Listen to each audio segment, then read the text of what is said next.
गुलाबचंद कटारिया ने प्रदेशवासियों को नए साल की शुभकामनाएं दी हैं। कटारिया ने कहा कि 2017 राजस्थान पुलिस के लिए ऐतिहासिक उपलब्धियों वाला होगा। गृह मंत्री ने खास बातचीत की। हमारे संवाददाता हेमंत शिवाली ने। राजस्थान के गृह मंत्री जी गुलाबचंद जी कटारिया हमारे साथ हैं। क्या होने जा रहा है पुलिस विभाग में? गृह विभाग है राजस्थान सरकार का। हमारे साथ है गुलाब जी कटारिया। देखो, वर्ष 2016 क्राइम की दृष्टि से राजस्थान में लगभग 9% आईपीसी के क्राइम कम हुए हैं। ये अपने आप में एक बड़ी उपलब्धि है। कभी भी क्राइम कम नहीं होता है और सभी हेड में हुआ। आईपीसी के कोई भी हेड ऐसा नहीं है कि जिसमें नहीं हुआ। एक आनंदपाल का भागना एक बहुत बड़ी घटना पिछले साल की थी, 15 की थी, लेकिन उसके कारण से जो उसको ढूंढने में हमने अपनी एनर्जी लगाई, उसमें लगभग 70 राजस्थान से ऐसे आइडेंटिफाई और ऐसे अभियुक्त थे जो वर्षों से कहीं न कहीं गोतावकाश कर रहे थे। उनको पकड़ने के कारण से सारा का सारा प्रांत एक तरह से जो आपसी संघर्ष के कारण से जो घटनाएं होती थी वो सब शांत हो गए। आनंदपाल के साथ 3 लोग भागे थे, एक आनंदपाल रह गया, बाकी 2 हमको पकड़ में आ गए जो 1-1 लाख रुपए की हमारे इनामी घोषित थे।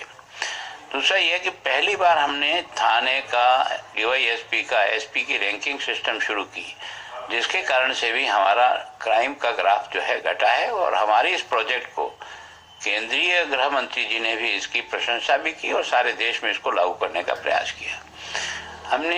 अब की बार हमने निर्णय लिया, लेकिन लागू हम अगले साल कर पाएंगे। हमारा जो है हेड कांस्टेबल और उससे ऊपर के लोग हैं, उनका प्रमोशन परीक्षा के द्वारा होता है। हम ये कोशिश है हमारी और लागू करेंगे कि 50% परीक्षा के द्वारा हो, 50% सीनियरिटी के आधार पे हो। जब डीवाईएसपी और उसके ऊपर की सारी रैंक में सीधी प्रमोशन सीनियरिटी से होता है, तो इन लोगों को क्यों ये लाभ नहीं मिले? क्या है कि हमारा सीसीटीएन एक प्रोजेक्ट है जिसके द्वारा सारे के सारे रिकॉर्ड, मेरे नहीं, हिंदुस्तान में कहीं भी कोई भी किसी प्रकार का क्राइम देखना चाहे तो देख सकता है। इस प्रोजेक्ट में हम बहुत अभी पीछे हैं। बिहार और राजस्थान सबसे पीछे हैं।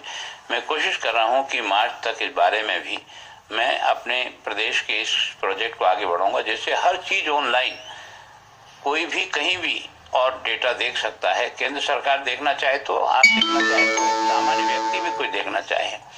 हमने कोशिश की है कि ऑनलाइन एफआईआर दर्ज हो। उसमें अभी तो हम गुमशुदा सामान है, कोई मोटरसाइकिल गुम गई या और कोई उसका आइडेंटिटी कार्ड गुम गया है या कोई उसका किसी प्रकार की कोई सामग्री ऐसी जो गुम गई है, उसका वो ऑनलाइन कहीं से भी एफआईआर लिखा सकता है। एक नई व्यवस्था शुरू की। अगर किसी कारण से कोई थाने पर अगर उसकी एफआईआर दर्ज नहीं करता है तो व्यक्ति सीधा ही एसपी को अपनी प्रार्थना पत्र भेज सकता है। एसपी भी उसके आधार पर एफआईआर दर्ज कराएगा। एक तरह से पुलिस को जितनी पदोन्नति पिछले साल में हमने दी है, 4 वर्षों की पेंडिंग डीपीसी के आधार पर लगभग सब लोग इस हक को प्राप्त कर सके जिसके लिए वो बड़े लंबे समय से इंतजार करते। आज मैं कह सकता हूँ मेरे विभाग में कोई भी डीपीसी पेंडेंसी नहीं है। केवल कुछ छुटपुट कोर्ट के स्टे के कारण से कहीं कोई अड़चन है तो वहां जरूर थोड़ा बहुत रुका हुआ है। बाकी तो 95% सब लोगों के प्रमोशन समय पर उनको जो है मिल गए हैं। मैं सोचता हूँ लॉ एंड ऑर्डर की दृष्टि से वर्ष 16 अच्छा रहा है, 17 हमारे लिए अच्छा रहे, इसके लिए कोशिश करेंगे। और पुलिस की इस फोर्स को भी एक तरह से संतोष हो उनके काम के आवर्स के बारे में। बार बार जब बात करते हैं तो हम अपनी फोर्स को इस तरह से रेगुलेट करेंगे कि कम से कम थाने पर जो हमारी संख्या है 45 की ग्रामीण में और 60 शहर में, उसकी हम पूर्ति कर पाए। वो हम बहुत कुछ कर ली है, थोड़ा बहुत कहीं बाकी है तो उसको हम पूरी कर लेंगे ताकि हमारी स्ट्रेंथ अच्छी प्रकार से रहे। और एक जो हमारे बारे में यह है कि भाई हमको ठीक प्रकार से रिस्पॉन्स नहीं मिलता थाने पे, उसकी मैंने ट्रेनिंग शुरू कराई है। और मैं सोचता हूँ कि आने वाले 6 महीने में मैं प्रत्येक थाना इंचार्ज को व्यवहार के सुधार के लिए प्रयत्न करूंगा। अब उसमें सफलता कितनी मिलेगी ये तो समय ही बता सकेगा, पर प्रयत्न है कि उनके स्वभाव में अभियुक्त के बारे में और जो कंप्लेन करने वाला है दोनों को बीच में अंतर करते हुए व्यवहार करे, इस प्रकार का प्रयास करें। भ्रष्टाचार देश में सबसे बड़ा मुद्दा है। और विशेष करके पुलिस पे तो ज्यादा ही आरोप लगते हैं कि इसमें इन्वॉल्वमेंट होने का। देखो, भ्रष्टाचार में भी पुलिस को भी हमने माफ नहीं किया। जितने केस बन सकते थे उतने केस बने हैं, लेकिन भ्रष्टाचार मुक्ति के लिए वर्ष 16 ऐतिहासिक वर्ष है और मैं जनप्रतिनिधियों के साथ निरंतर हर जिले की, हर थाने की मॉनिटरिंग करता हूं और उसके आधार पर थाने की वर्किंग को आगे बढ़ाने का। जितने भी दागी लोग हैं, जैसे मैंने 211 लोगों को पिछले साल 16 में नौकरी से ही बर्खास्त किया, जिनका रिकॉर्ड बहुत ही खराब है, और अगले साल भी ऐसे खराब रिकॉर्ड के जो पुलिस के लोग आज भी सर्विस में हैं उनको सेवा से मुक्त करने का काम करेंगे, और जो अच्छा काम करते हैं उनको वॉलंटरी प्रमोशन देने के लिए भी प्रयास करेंगे। और हमारी फोर्स ज्यादा से ज्यादा है ना, एक तरह से जो शूटिंग वाला मामला है, कई बार उसको अभ्यास नहीं होता है, हम लगातार अभ्यास करा रहे हैं उसको, हथियारों से भी उसको ट्रेनिंग करते हैं ताकि उनकी टारगेट ठीक प्रकार से रहे, उनका कॉन्फिडेंस ठीक है।